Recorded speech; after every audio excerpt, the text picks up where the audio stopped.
নমস্কার, আপনারা দেখছেন বাংলা এমজি নিউজ। আপনাদের সঙ্গে আমি সুষমা। আজকে বিশেষ বিশেষ খবর হলো भारत के तटीय क्षेत्र को, विशेष करके पूर्वी क्षेत्र को प्रभावित किया और उसमें भी सबसे ज्यादा दुष्परिणाम पश्चिम बंगाल के हमारे भाइयों बहनों को, पश्चिम बंगाल के नागरिकों को, यहाँ के संपत्ति को बहुत हानि पहुंचाई है। साइक्लोन की संभावनाओं से लेकर के लगातार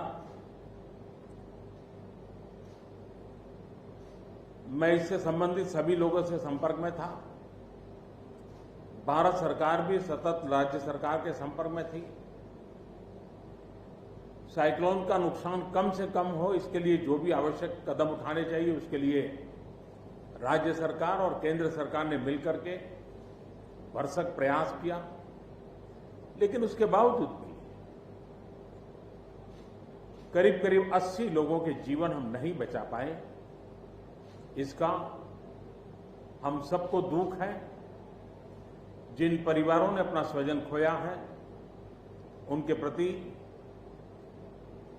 केंद्र सरकार, राज्य सरकार और हम सबकी संवेदनाएं हैं और इस संकट की घड़ी में हम उनके साथ हैं।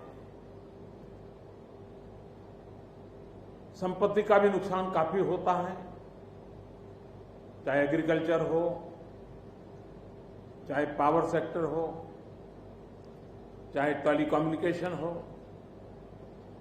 चाहे घरों का उजड़ जाना हो, अनेक प्रकार का, चाहे वो इंफ्रास्ट्रक्चर का हो, चाहे व्यापार जगत से लोग जुड़े हुए हो, चाहे खेती क्षेत्र से जुड़े हुए, हर किसी को नुकसान होता है। आज मैंने हवाई निरीक्षण करके बारीकी से इस प्रभावग्रस्त विस्तार को मुख्यमंत्री जी के साथ, गवर्नर श्री के साथ दौरा करके उसको देखा है। अभी राज्य सरकार ने और मुख्यमंत्री जी ने विस्तार से मेरे सामने जो भी प्राथमिक आकलन है उसका ब्यौरा दिया है। हमने तय किया है कि हो सके उतना जल्द डिटेल में सर्वे हो, कृषि का हो, पावर सेक्टर का हो, टेलीकम्युनिकेशन का हो, घरों की जो स्थिति है, इंफ्रास्ट्रक्चर की जो स्थिति है। केंद्र सरकार की तरफ से भी तत्काल एक टीम आएगी और वो टीम इन सभी क्षेत्रों में सर्वे करेगी और हम मिल करके रिहेबिलिटेशन हो, रिस्टोरेशन हो, रिकंस्ट्रक्शन हो, उसकी व्यापक योजना बना करके बंगाल की इस दुख की घड़ी में हम पूरा साथ देंगे, सहयोग देंगे और बंगाल जल्द से जल्द खड़ा हो जाए, बंगाल जल्द से जल्द तेज गति से आगे बढ़े, इसके लिए भारत सरकार कंधे से कंधा मिला करके काम करेगी और जो भी आवश्यकताएं होगी उन आवश्यकताओं को पूर्ण करने के लिए भारत सरकार के जो भी नीति नियम है उसका पूरी तरह उपयोग करते हुए पश्चिम बंगाल की मदद में हम खड़े रहेंगे। अभी तत्काल जो इस संकट की घड़ी में राज्य सरकार को कठिनाई न हो, इसके लिए एक एडवांस असिस्टेंस के रूप में 1000 करोड़ रुपया भारत सरकार की तरफ से व्यवस्था की जाएगी। साथ साथ जिन परिवारों ने अपने स्वजन खोए हैं उन परिवारों को प्रधानमंत्री राहत कोष से 2 लाख रुपया और जिन लोगों को इंजरी हुई है उनको 50,000 रुपये तक की सहायता देने का भी हम प्रधानमंत्री राहत कोष से करेंगे। पूरी दुनिया एक संकट से जूझ रही है। भारत भी लगातार कोरोना वायरस के खिलाफ लड़ाई लड़ रहा है। कोरोना वायरस की लड़ाई में जीतने का मंत्र और साइक्लोन में जीतने का मंत्र दोनों पूरी तरह एक दूसरे के ऑपोजिट है। कोरोना वायरस से लड़ने का मंत्र है जो जहां है वहीं रहे, जरूरत नहीं हो तब तक घर से बाहर न निकले और जहां भी जाए 2 गज की दूरी बनाए रखे। लेकिन साइक्लोन का मंत्र है कि साइक्लोन आ रहा है, जल्दी से जल्दी सुरक्षित स्थल पर आप शिफ्ट कर जाइए, वहां पर पहुंचने का प्रयास कीजिए, अपना घर खाली कीजिए। यानी दोनों अलग अलग प्रकार की लड़ाइयां एक साथ पश्चिम बंगाल को लड़नी पड़ी है, लेकिन उसके बावजूद भी ममता जी के नेतृत्व में राज्य सरकार ने भरसक प्रयास किया है।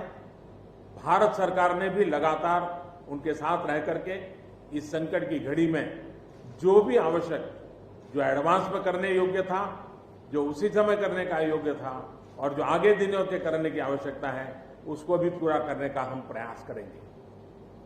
आज समग्र देश को जिनके लिए गौरव है, ऐसे राजा राम मोहन राय जी की जन्म जयंती है और उस समय मेरा पश्चिम बंगाल की इस पवित्र धरती पर होना मेरे मन को छूने वाली बात होती है। लेकिन संकट की घड़ी से हम जूझ रहे हैं, तब मैं तो इतना ही कहूंगा कि राजा राम मोहन राय जी हम सबको आशीर्वाद दें, ताकि समयानुकूल समाज परिवर्तन के जो उनके सपने थे, उनको पूरा करने के लिए हम बैठ करके, मिलजुल करके एक उज्जवल भविष्य के लिए, भावी पीढ़ी के निर्माण के लिए समाज सुधार के अपने कामों को निरंतर जारी रखेंगे और वही राजा राम मोहन राय जी को उत्तम श्रद्धांजलि होगी। मैं मेरे पश्चिम बंगाल के सभी भाइयों बहनों को विश्वास दिलाता हूं कि संकट की घड़ी में पूरा देश आपके साथ है। भारत सरकार कंधे से कंधा मिला करके आपके साथ आने वाले सभी कामों में खड़ी रहेगी। इसी संकट की घड़ी के समय आप सबसे मिलने आया हूं, लेकिन कोरोना वायरस के कारण सब नागरिकों से तो नहीं मिल पा रहा हूं। मन में एक कसक तो रह जाएगी। यहां से मैं आज उड़ीसा की ओर जाऊंगा और वहां भी हवाई निरीक्षण करूंगा, वहां के माननीय मुख्यमंत्री जी से, वहां की सरकार से बातचीत करूंगा। मैं फिर एक बार पश्चिम बंगाल की इस दुख की घड़ी में मैं आपके साथ हूं। जल्द से जल्द आप इस संकट से बाहर निकले, इसके लिए मैं पूरी तरह आपके साथ रहूंगा। बहुत बहुत धन्यवाद।